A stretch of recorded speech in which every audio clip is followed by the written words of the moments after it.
You should have got that part in the video. Got what What's your part in sign? What's your sign? sign? I only did that because you're here. Everybody knows Aries reign supreme. Welcome back to another Yeah. episode of Apartment Miscellaneous Talks. I'm your host, Last Crossfield, and today we have two very special people. One more special than the other. Go ahead, introduce yourself, guys. Okay, I'll go first. Hey everybody, it's Dani L, your favorite lemonhead friend, joining Miscellaneous Talks podcast. Jesus. What's going on, folks? It's Ryan Smith, former student athlete at Auburn, as well as with the Dallas Cowboys. Again, pleasure to be here. Oh, Before you start, guys, hold on. I didn't know we were supposed to give background and everything. Can I do mine over? my I'm God. just, I'm just kidding. I'm just kidding. Go ahead. Okay. High maintenance much? She's a Virgo, don't mind her. So, Mr. Smith, please give us a bit of a background on your career and where your new recent venture. Yeah, no, for sure. Again, appreciate you for having me. Ryan Smith, former student athlete at Auburn University, where I got the huge logo back here. Played safety there from 2010 to 2014.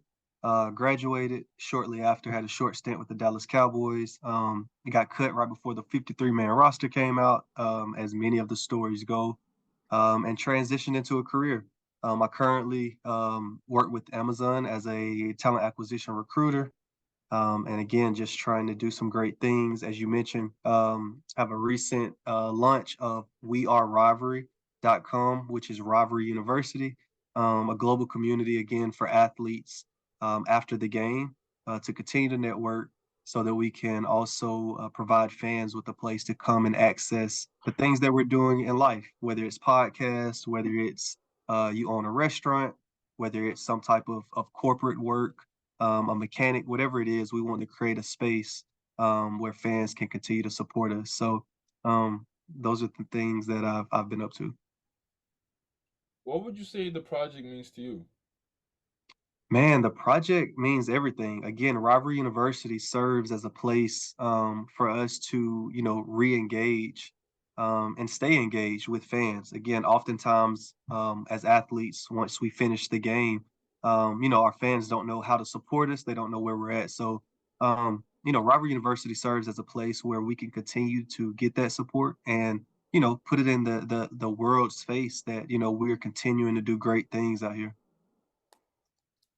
After What was that? college, go Sorry, ahead, go go ahead. ahead. Oh, go ahead. What was that transition like from being an athlete to now just like kind of being behind the scenes?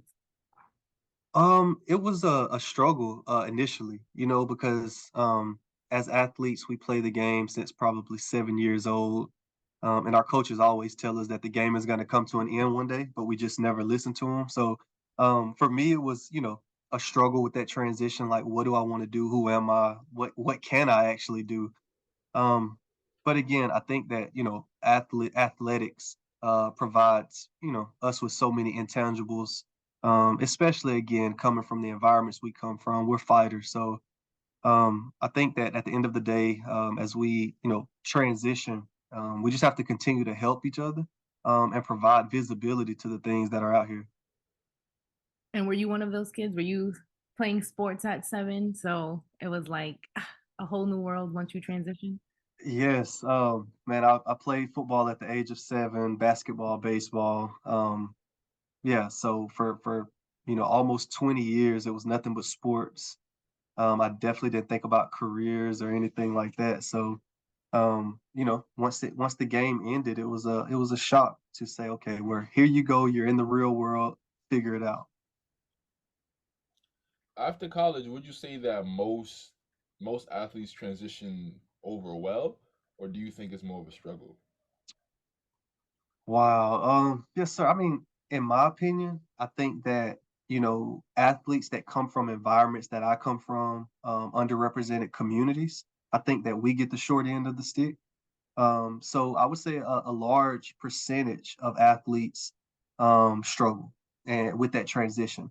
And I don't think it's about skill sets. I don't think it's about, our backgrounds or experience. I think it's more so about visibility into these careers. Um, you know, as we all know, like, it's a different, I guess, time and trying to find opportunities and everything else. Oftentimes, we get the short end of the stick. So I think that overall, it is a struggle. But again, that's why we're here to try and serve and continue to help bridge that gap as best as we can. I'm sure you've seen some athletes transition over well and some that didn't. So, what are some of the Mhm. things that the people that transition well, what did they do? Wow. I would say believe in yourself, patience. It doesn't happen overnight. Like, Glass, you play basketball, right? Yeah, but way back when, yeah. But yeah, that's the part. That's the part, like riding a bike. But when you think about, I'm sure you could dunk. I saw you before. You're a tall individual. Mhm. Whatever the case is, that was practice. The crossover, it was practice. The jump shot, stop and pop, whatever the case is, those things were practiced repeatedly for a lifetime in a sense. So I think, as athletes, when we do transition, it's giving ourselves time and patience, and making sure that we join companies that will allow that. The same way that they do for everyone else. It's an onboarding period. So um, I think that the ones who can stay patient and confident, they transition well. Mhm. I think that the athletes that struggle, um, they just struggle to find that purpose, because again, when you play your sport, you live, eat, and breathe your sport. You'll do anything to compete at the highest level, and sometimes it's just it's a lot more difficult to find that fire, I think, in a career. Got you, got you. So there are a lot of people out there that may believe that the athletes don't develop the skills necessary to translate to the real world. So what do you think are some of the skills that these athletes develop that do translate well? Yeah, man, good question. I think that it's been proven. There are certain studies and certain sources that are very credible, that can tell you exactly how, what values athletes bring to corporations or companies or entrepreneurship, whatever the case is. I would say number one is communication. Again, if you see someone coming to set a screen, you got to holler that out. Screen right, screen right, screen right, or whatever the case is. Um, so communication, teamwork, and diversity. I think that oftentimes on, whatever, if you're playing softball, if you're playing basketball, volleyball, you have a team of diverse individuals that you have to communicate with for a common goal. So I think that again, you know, just naturally, we have so many skill sets and traits that set us apart day one when we come into the door. Yeah, What's a skill that you wish you would have tapped into before having to make a transition from being athlete going corporate? Oh wow. I don't know if it has to be a skill set. Yeah. Networking. Networking. Like, Networking, networking, networking. So we have a program called SAC within Amazon. So it's student athlete career knowledge.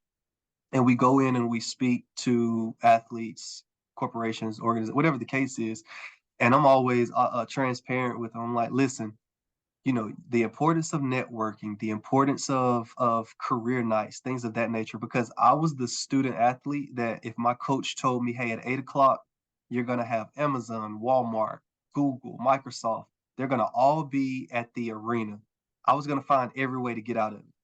I was going to find every way to not show up to the event. And I think again, that's just more so of like understanding, like wisdom, growth, maturity, all of it. But I would say networking. I think networking is a skill set that I, struggled with early on. But it's very, very, very important. oh yeah, absolutely. I think networking is a hit or miss for some people if they're not like really into it, because then you start feeling like I'm a nag, I'm just following up, I'm not hearing anything. Like, am I bothering this person? Do I? So, what type of advice would you say for people who are struggling with networking and following up and keeping in touch with the people they are connecting to? Wow. I, I think making yourself uncomfortable. Again, it's not a comfort zone for you to reach out to a mentor, for you to reach out to someone who has a job opportunity. You have to put yourself in an uncomfortable space, but I think that, oftentimes we grow in those spaces. So Continue to put yourself in an uncomfortable space and just remain authentic to who you are. Again, if you've reached out to someone or you've emailed someone, whatever the case is, I think just be authentic to who you are and why you're reaching out. Hey, my name is Ryan Smith. I'm very interested in these opportunities. Would love to connect. I'll try again next week if I don't hear anything from you. Would you say that you're one of the first people to develop this kind of transitioning program? Yes, so the SAC program is the first that's a centralized, I guess, team within Amazon that again goes out to provide career knowledge for athletes. Um, we do have, obviously like certain pilots within, the company that partners closely with athletes. Um, as it stands, we have close to 1,000 former athletes that work at Amazon. So these are athletes that played professionally or only played a year in college and had an injury, whatever the case is. But we have close to 1,000 self-identified athletes that work at Amazon. Did Amazon reach out to you? No, no. One of my close friends. I had a close friend, former teammate, um, who was employed with Amazon in Dallas area. At that time I was in Alabama. Again, I had no knowledge about Amazon, only that they ship packages. Like that's all I knew, that you could get a package at your door, whatever the case is. But yeah, I was just talking with him one day. He was like, "Man, I'm loving Amazon. I'm a manager at one of the operational facilities." Um, and my background fit perfectly into it. So I chased that opportunity. I ended up interviewing. Long story short, I moved to Teterboro, New Jersey, and I worked out of one of the facilities there before I transitioned into the corporate office at JFK 14 across from Empire State Building. Nice, nice, good stuff, man. That's Why? fancy. Man, hey, listen. I say that because, man, I was living a dream. Again, I'm originally from the South. I never had any desire to come to New York, New Jersey, anything like that. But when I say it was one of the best experiences that I've had in life, like I love the area, love New York. Like to come out, like you mentioned, I was literally riding the train under Madison Square Garden every day. Go into Penn Station, hop out, They didn't walk attack you because of your accent? did anyone attack me? Where are you from? You're not from. So yeah, all the time. They still do it. They still do it. So, but that's the good thing about um working at large organizations, I would say, because you got people from everywhere. You got people from international, the South, Alabama, Georgia, New York, Boston. Like everyone has their own thing. But back to that, no one cares in New York. Like no one cares what the other person's doing. That was another thing that I loved about it because, in the South, like everyone's peeking out the window. We know what everyone's doing. We're in everybody's business, whatever the case is. Man, when you're in the city, like you live your life, you walk past millions of people and they don't care what you're doing. Um, It's crazy. so Unless you're yeah, in their way or standing in front of the train. exactly. No, now I have an experience and a story there, but it may not be for the show. So Maybe after. yeah, for sure, for sure. They need like details and stories. So Why should the average athlete choose your program over an alternative? Now, are we talking about with Amazon or Uh, Rivalry? Rivalry. Yeah. Well, I think for our athletes, we simply choose it for collective power. At the end of the day, Rivalry is a cost-free service where, again, if you're selling wristbands as an athlete, I see you have your headband on. If that's your brand and that's your headband or that's your different sweater, you can sell and have that placed on the Rivalry store on the website free of charge. And all of that, traffic goes directly to your website. We market it for free. Again, we've just created a space where when you think about, marketing platforms, whether it's the Shade Room or Media Takeout, whatever the case is, we essentially wanted to create an entirely different space on the social side of things that highlighted athletes in a very positive way, whether it was their businesses, their brands, or just things that they're doing in the community. Got you. Why do you think that you were able to transition to the real world so well? Man, I wouldn't say so well. I had so many struggles, so many struggles, and I'm still, trying to, continue to grow and like, continue to find that sweet spot. But I think, man, my upbringing, like I had, we've all have obstacles and barriers, but those things, in my opinion, make us exactly who we are. I tell athletes all the time, like not only from upbringing, but winter workouts, morning workouts at 5 a.m. every day, um, staying up till midnight at the athletic facility to watch film. Nothing that I've done the past 8 years has been more difficult than that. Like there hasn't been anything in the corporate space or in a career that has been more difficult than running laps around the field until I'm about to throw up. So I often like I have a note like on my alarm clock when I wake up, and it says winter workouts because I literally remember winter workouts having to get up at 4 o'clock in the morning, having to be at the facility, having to run, bear crawl, lift weights. And again, I love the sport, but it wasn't fun in my opinion. So I kind of use that to kind of remind me as far as like not only staying, true to who I am, but putting everything in perspective that what we do is amazing. Is there an age limit to there's an age limit to get into Rivalry No, University? so Okay. so Rivalry University, you have two. It's one platform. Again, wearerivalry.com. But to sign up and create a profile, you have to have played a collegiate sport. Okay.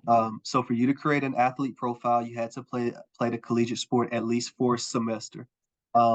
And then we also have halftime community. So our halftime community, it consists of band members, cheerleaders, competitive dancing. And again, we just wanted to create a feel and a space where everyone could come back to this space because it's a first of its kind. When you think about where all of these people are now in society, no one knows. So we wanted to create a space where we could bring that community back together, and again, strategically get our fans back engaged to, again, products, brands, content, um, things that we're doing. Yo, I am thankful I never played a college sport because that 4 a.m. wake up stuff would not been for me. Lord have mercy. Man, In the winter, no less. So what did you play? Because I feel like that's AAU. Whom? Me? Yeah. Did you play in high school? Yeah, I played in high school. I played some AAU too, but like I like practice was like after my After school. high Yeah. school practice. Ain't no 4 a.m. Ain't no 4 a.m. man, in college, man, it's a lot that goes Yeah, into it. my friend We my friend played college basketball, so he told me all about running and throwing up and then workout after the practice as well is it was crazy. it is. Did you pledge in college? Me? Yes. I did not. I did not. Okay. I have a lot of friends who are Qs, who are noops. Am I saying that right? Noops. Um The yeah, pretty look. boys. Hey, yeah, so I was asking because that plays a part too when you're in school as well, like in college. yeah, absolutely. One skill I think that athletes, the vast majority of athletes have is the work ethic, which I think transitions very well into any industry that you're trying to get into. Yes, sir. No, absolutely. I think work ethic is, probably one of the most important things. And it's definitely one thing that separates us. As we just mentioned, those 4 a.m. workouts, like naturally, I think we have a competitive side to us, whether we're writing a paper, whether we're, running a type of operation where we want to improve it and want to at least try and be the best. So it's kind of like a prove yourself mentality at all times.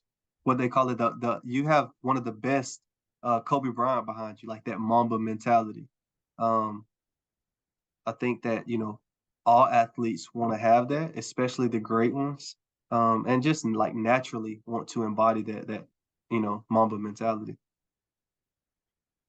What did you do on the days where you didn't want to get up at 4 a.m.? How did you Oh, how did you fight through that? I don't know. I have no idea. Man, you just do it. Like you literally, there were plenty of times that, I didn't want to get up. But again, you dig deep inside and you think about, why you're there. The opportunity that you have in front of you. I mean, there are, millions and millions of kids that grow up, daily wanting to play a collegiate sport or wanting to go to, play at Syracuse or the Rutgers or whatever the case is, who just don't get that opportunity. And they were probably, if not as good, better than a lot of the people on these teams. So I think just not taking it for granted. Is what continuously like drove me. Where do you hope to take Rivalry? Man, we plan to have Rivalry serve as a global community. Again, we have athletes that are currently international that are in Jordan. We have athletes that are currently in Japan playing football that are located on our website. So we initially want this to serve as a global community where fans across the world of any sport can come and access athletes at their fingertips and network not only for careers. Again, if you're interested in careers, you can always filter through someone who is an engineer or someone who is a recruiter or someone who is a salesperson. You can find those people who fit the bill. Um, Also, again, if you're in New York or if you're in Jersey or if you're in Boston, we want this to serve as a centralized place where you can come and access everything that is athlete owned, whether it's a restaurant, whether it's a car wash, um, whether it's a workout facility. We want to put it in one place where again it's easily accessible, so that our fans can come out and support. Do they play American football in Japan? They do, they They do. do, they do. Wow. Exact, and that's the cool thing. I think that I've got a former teammate who's currently in Japan playing quarterback. Um, and the sport is amazing. Like again, their communities, their athletes, they love the game just like we do. They went to college just like we did. So just taking a different approach and just trying to collaborate and really create collective power within our athlete community. Do they play four downs in Japan? They do. It's four downs. I believe it's college. I believe it's college rules. So there's not like any Mm. running off the ball like the CFL. I think it's for the most part um, college rules. Wow, that's interesting. And Japan is like very reluctant to integrate any other culture, so it's really wow. No, yeah, it's nice. They love Un- baseball. Mm. and they're great. They got some ballers too. Oh yeah. Always in the World Series. Like I always watch their team. So Wow, interesting stuff. Who are your top five favorite athletes of all time? oh man, dude, you put me on the spot. Ooh, Ed? top five. Man, I hope like no one kills me with this because I'll probably like leave out great athletes. Um, I've got to go with Bo Jackson. He's an Auburn guy. He's from the state of Alabama, so I think the best athlete in the world was born in Alabama. Um, Charles Barkley? so no, no, we're going Bo. Charles does not make this list. Uh, um, we're going Bo Jackson. We're going LeBron James. Oh my goodness, this is tough, dude. And this is his top five glass, so don't try to nitpick Yeah, and pick this people. She doesn't say anything. She hates me. Don't mind her. No, I don't. um man, that's rough. I'm gonna go with I gotta go with one of my former teammates, Cam Newton. No. One of the best that I've ever been on the field with and seen the things that he was able to accomplish. Wow, top five athletes ever. We have to go with prime time. I think I would be wrong to not say prime. And for my fifth spot, man, I've got to go with Ken Griffey. I'm going Ken Griffey. That's I fire. want to. I like I want that. to. I want to be different. I think that his career, man, everything that he was able to accomplish, playing with his dad, that's insane. Just in general, No um, steroids. man, did it the right way. Still doing it the right way. You haven't really heard of any off the field stuff. So I think for us, that's what we need to see, a great role model. And I'm going to put one more in here just because he's been on my mind as of recent, and he had a documentary air this past week. Oh, Charlie Ward. Charlie Ward played at Florida State. He was a two-sport athlete. He was a Heisman winner in football, and he was drafted by the New York Knicks in basketball and had a 12-year career with the Knicks, I think, or something like that. But I think that he's definitely um, up for one of the best athletes in the world to play at a high level. Got you. What do you think about Coach Prime taking his services elsewhere? Oh man, I think so. So my wife is originally from Jackson, Mississippi. So trust, this is like the conversation of the household for the past the entire season. Just prime time, Jackson, um, putting on the theme music, everything else. So um, again, I think that at the end of the day, he wanted to take another opportunity. I think that he feels like, from an impact standpoint, that he will be able to continue to impact young African American men and kids. So I'll take the positive note. I think he's doing great things. I think he'll be able to do some things. Got can you. I jump in before we go on to another topic? I Even was though, asking. even though, even though Glass, I said that I didn't want you to pick on him. I want to pick a little bit. So you gave us six people, I did. I did. I'm sorry. but you didn't give us one female in that six. I got Serena. I'm so sorry. Serena Williams. Oh, nah. I'm sorry. I think Serena No shade, Williams. no shade. No, listen. I'll take Cam out, and I'm putting Serena Oh, in the yeah, top right there. in the top five. Where's the loyalty, man? My apologies. No. You can keep him in there. I just wanted to ask to just piggyback off of that, because I feel like a lot of the stuff that we've been talking about is relevant to the world of sports, but now we're seeing this transition of now we have to accept the girls. So the Mhm. girls want in now. So what are your views on females being a part of that talk of being the greatest of all time, or just being good at what they do and I playing? think I think it's more than deserving. Um, when you think about the WNBA, when you think about a lot of the top athletes there, We Brittany. you have to give kudos. Absolutely, you have to give kudos to the greats who's played the game at the highest level. I'm a fan of the WNBA. I always tell like my friends, and I literally think that in 10 years and 20 years, like, the WNBA has an opportunity to be one of the leading sports publicly. I think that the way that they play the game, the way that it's, just the intensity, the fundamentals, and the athleticism, like, all the way around, is a great game. So I think it's more than deserving. I think it's overdue, for our female athletes to get the respect that they deserve.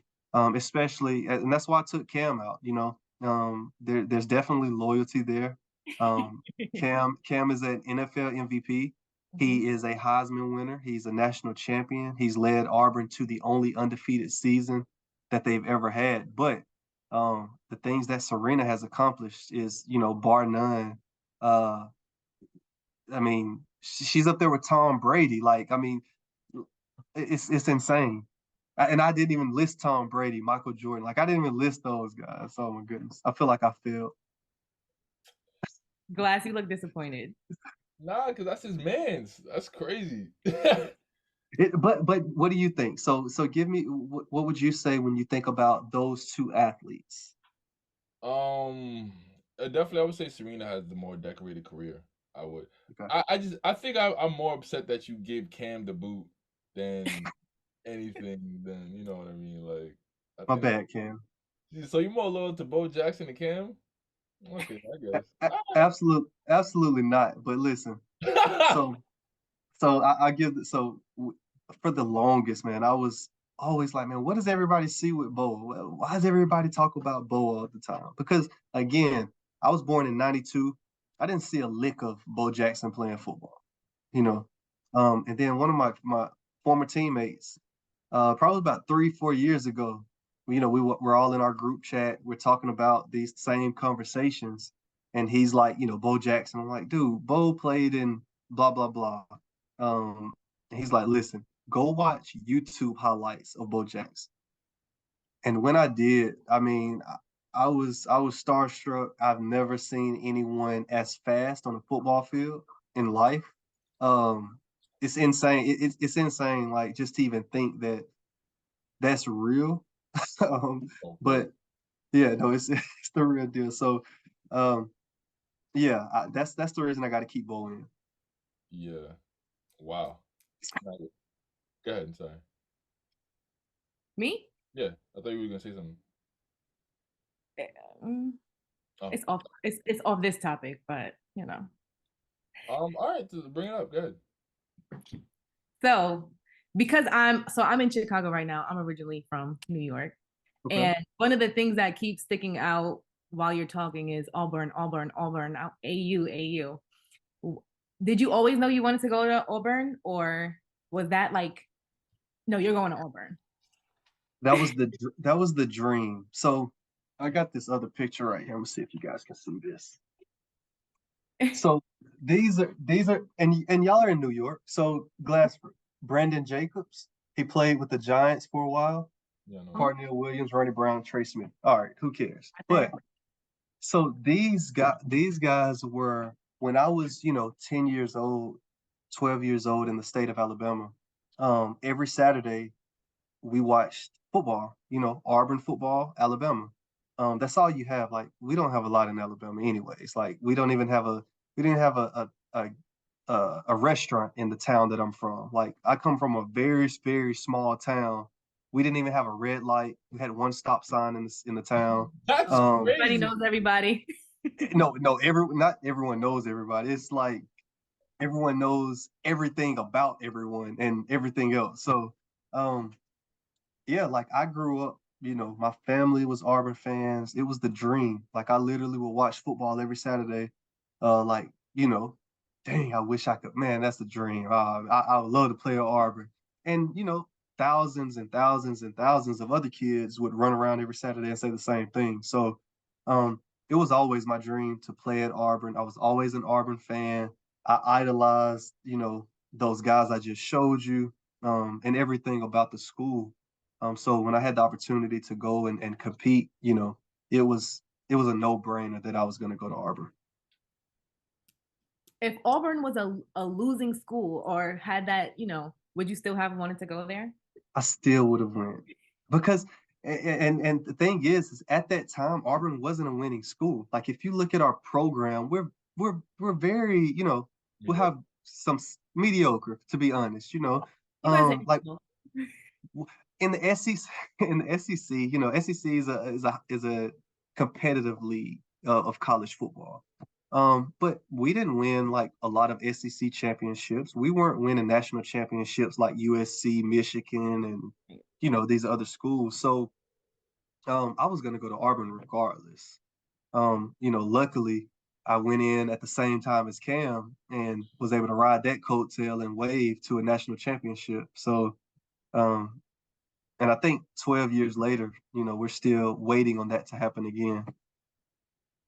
Mm, got you. Got you. Do But you keep your ring like as a prized possession? Like if you're going out, just pull out the ring real quick, tell them, kiss the Absolutely. ring. Absolutely. I would be that person just to grab it and put it in the camera, but I'm not going to do that. See, I'm the person Because, who's like, oh yeah, go get it, go get it. I but wouldn't yeah, mind no, seeing the ring though. absolutely. All right. So give me 1 second. Give me 1 second. I'm going to show you. I got one right here. You got multiple rings? Yeah, so this is the SEC ring. Always in all So things. yes, so this is the SEC championship ring. And we do have the I'm sorry. We do have the BCS as well. Am I messing up anything by clicking my camera? I'm sorry about that. No, you're good. Um, we do have the national championship rings as well, in BCS. Um, but yeah, I'll if we step out somewhere, which I never go out. I'm like one of the most boring individuals in the country. But yeah, I'll throw it on and try and Flex a be a little. little, yeah, try to flex a little bit.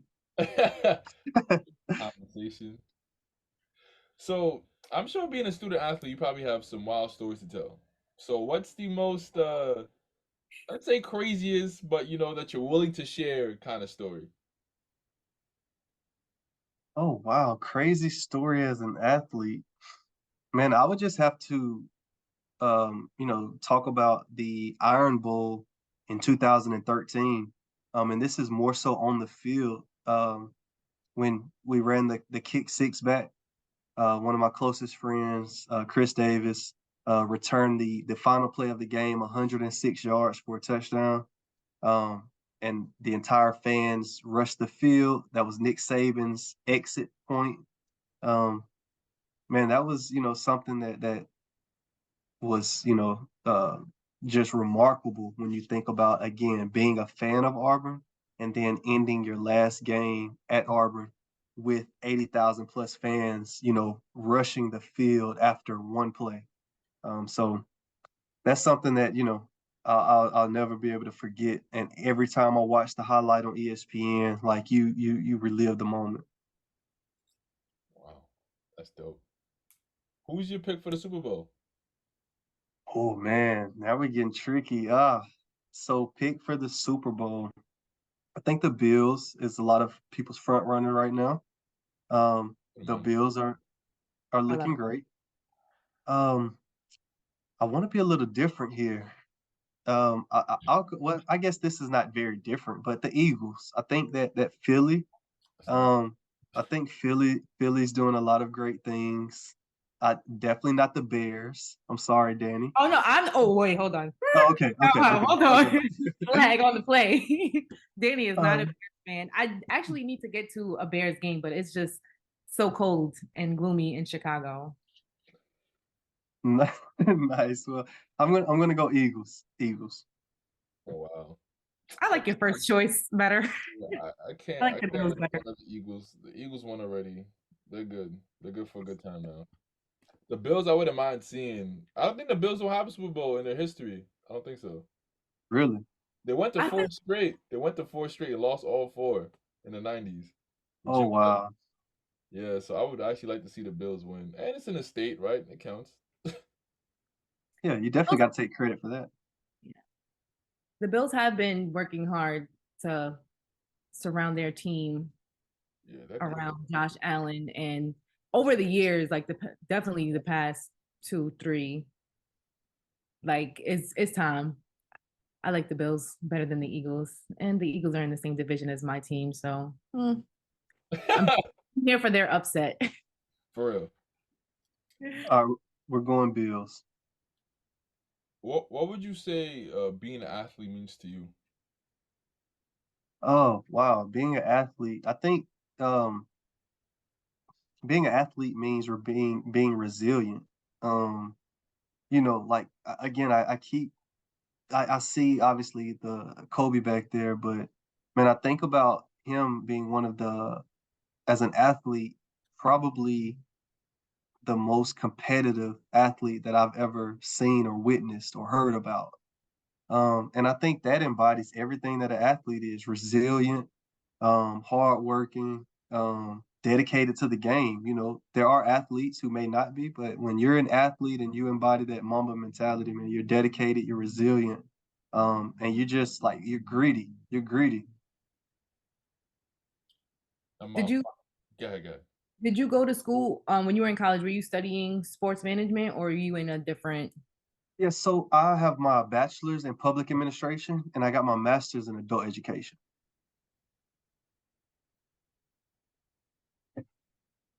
I should have done sports management. I was It's doing it. aqua science build. Sorry, what were you saying? Who, me? Yeah. I can't tell. I'm sorry. No, I was just asking because it was different. Like I feel like when I was in school, especially I started my career at St. John's, and we had a lot of athletes who were just in the classroom with us, and them teachers did not care. I've had so many people on the basketball team just straight up copy off my test. The teacher is looking at them like they don't give them that push. So shout outs to you and Rivalry University because they need it. Yeah, great point. And I think that's what, long term, when you think about true impact, that's what we want to do. Just change the entire way of thinking for our athletes. And it's more, it's not on the professors. It's more so of tapping into the communities of these athletes and parents before they get to college so that Right. everyone's educated properly. So that as athletes, we have more understanding on what we're actually trying to accomplish. Again, I was that athlete in class cheating off of whoever I could cheat off of, and looking at the next paper or trying to find any shortcut, Mm. any trying to find any shortcut or way to make things easier from the education standpoint. But again, I think that comes from no understanding, immaturity, and everything else. Interesting. So a lot of your teammates took the same route too, where they just like kind of cruising. Absolutely. Man, absolutely. And that's the sad part about it. And that's why, like from a passion standpoint and purpose, I'm blessed to be able to do the things that I do with Amazon and using, the company to, continue to try and bridge the gap. Because, often we all take that same approach because, 90% of us who are actually there and playing the sport come from fairly similar backgrounds. So when you think about really changing the entire scope of things, I think it comes from the education piece and tapping into our athletes and parents and families as early as possible. I say this often. I'm like, look, if we talk to these kids while they're freshmen, they're not going to listen to us. We talk to them again by the sophomore year, they might start to listen to us. Junior year, senior year, maybe we've had that impact, but it has to be something that's continuously like trying to drive home and from people that they want to hear it from. Mm. You have to have, people that you can identify with, that look like you, that maybe walk like you, talk like you, come from the same background, so that they can kind of feel exactly, the things that you're saying. And my final question: if you could be at only 5 major sporting events all time, where would you be? Oh my goodness, you're asking some hard questions. 5 top sporting events. Okay, okay, all right. So for something now, I don't know which game, but I just feel like, and I've had a chance to visit the Yankee Stadium when I was living in New York. I just told y'all about that. But I would have, and again, one of the best places. Like I was going through like everywhere, taking pictures, videos. I'm not sure if you guys have seen that stadium yet or been to a game before. Oh yeah. Um, but yeah, just like I was in awe of being in there. But I would love to have seen Babe Ruth play. I don't know why. Like, why not? Like, I'm sure he wasn't in that stadium, but I would have loved to seen one of those big games. Um, the um, the football game again. This was probably like early '60s, where there was the band members were all running on the field as the play was still going on, and guys were like tossing it back and forth, trying to get in the end zone. You have to like YouTube that clip, like band running on the field. I think that would have been that's probably like the number one sports moment ever. Um, what else? I want to be strategic here. Ken Griffey's back-to-back home runs. Insane. Yeah, would have loved to see be at that venue. Um, trying to be different. I want to go with basketball, man. I would have loved to have seen um Celtics win the championship against was it the Heat? Was it Heat or the Lakers? The Lakers. Lakers? That was I mean, 2008, right? 2008 or 2009. yes, yeah, I think so. 2008. I would have, man, I would have loved to be in that venue. Seeing Rondo, Paul Pierce, I was a fan. KG, like I had my Boston hat on and everything else. Anything's Which possible. anything I know Never exactly, forget right? that. He I will pulls his never forget. shirt. Anything is possible. Yeah, no. And the last, I think that's four. That's two. I mean, that's three. That's, that's three. Okay. Two more sporting events. Oh my goodness. Actually, Michael Jordan. I would have loved to seen the Michael Jordan Utah Jazz. Uh, yeah, I would have loved to be in the venue there. Last but not least, the Hail Mary didn't. I would love to seen. I think it was A-Rod threw a Hail Mary a few years ago. Aaron. Um, yeah, I forget exactly which game, but I'm sure that was insane. And no Serena moment, huh? Oh Interesting. my goodness. No Oh my goodness. Relax. Oh, she's Serena No, moment, man. no. Low key, I was over here like, ooh, low it's key. got to. Go ahead, go ahead. No, you were just waiting on me to say something about the Serena. I'm so sorry. Nope, I wasn't waiting for Serena. I was over here like, ooh, I hope he says Malice in the Palace. But Oh, Malice in the Palace. I don't want to be. I wouldn't want to be there. I did an event. I did an event with Meta World Peace though, which was, I mean, obviously as a kid, when you see Meta World Peace coming, you're like Malice in the Palace. man, if you never seen his documentary, he has a documentary. It's called The Quiet Storm. It's on Showtime. Okay, okay, That whole documentary just gave me a whole different insight on Meta World Peace, Ron okay, Artest. So he's definitely I would have to put him in my top 5. okay. No, I'm gonna check that out today. Athletes? Today. He's in your top 5 favorite athletes? Yeah. I think because of the impact that he had that a lot of people don't know or they don't give him recognition of, because before Malice in the Palace, I mean, people, oh yeah, he's crazy, but he's mental health. Like, I'm going to therapy. My therapist is coming to my games and I'm actually actively trying to work through this. And I still don't think that people even pay attention to that. Like, the conversation is being had now, but imagine what it would have been like for him if the conversation was being had then. So I think it's impactful. I think for me, like, he was the first one that it was like, okay.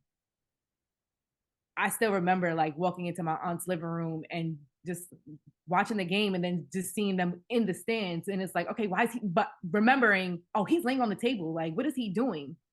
And these are all things that, you do in therapy or your therapist is telling you to do, but nobody was really paying attention to that. So that's why I would say he's in my top 5 because he's impactful in that way. You can give me 4 more? Man. Of all time though, or just impactful? No, your top 5 favorites. Jesus, that's kind of hard. I don't want to do that because mine are going to be of all time be for the wrong reason. So let's just What? What do you mean? You no. gonna pick the cute athletes? Wow. Exactly. Wow. No Serena on your list No, either. No Serena on your list either. Okay. I would have put Candace Parker though. So Candace is big for me. I love seeing her transition from LA to come home to win a championship. Um, I love what she does on NBA with the guys. So Candace Parker would have had to be on it. Jose Reyes. Jose Reyes was my because he was like the first player, not my introduction into baseball because I know about like, Mark McGuire's and what's the guy who Mike Piazza. So but Jose Reyes, because one, he was the first player like when I was paying attention to the game, because growing up in New York, we were at Shea Stadium all the time. And he wasn't like a David Wright who was always playing for the Cyclones in the minor league. So, but Jose Reyes, like he was just, I don't know what it was, if it was the position or That was my first favorite Mets player. Jose Reyes. What is that, 3? I gave you 3. Yeah, you did. Gotta give it to my guy, my quarterback. Eli?